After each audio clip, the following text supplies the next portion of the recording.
All right, next I'm going to show you how to set up the charging station. As you can see, here's our robot. I'm going to slide it over for a second. And if you look, this is your charging station here. You've got your 2 contacts there.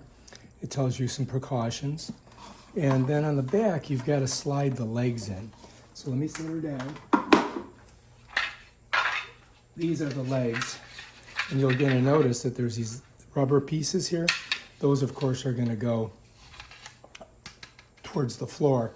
So when you put these in, you've got to slide these in this way.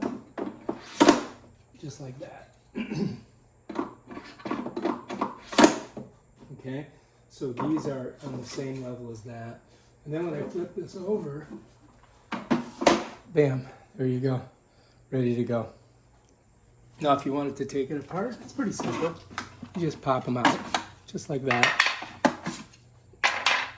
All right, to get the legs into your charging station, it's pretty simple.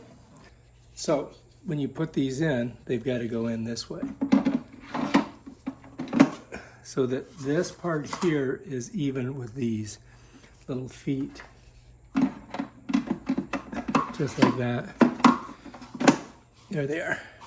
And then when you set it down, you're ready to go. And then you set your robot right in there, and it charges off of these 2 charging ports. All right, so if I'm going to charge it, here's your 2 plates. To charge it, these plates have to touch here or articulate with that. And all you do is you pick it up, and you're just going to set it right in there like that. And that's it. That's how you charge it. Pop it off, just like that. Very simple. So you guys can see it here. These 2 are going to slip right in there and hit that, and that's what electrifies this. So you definitely don't want to touch these, you know, if you got it plugged in. And I wouldn't even plug it in unless you're, you know, you're going to charge it.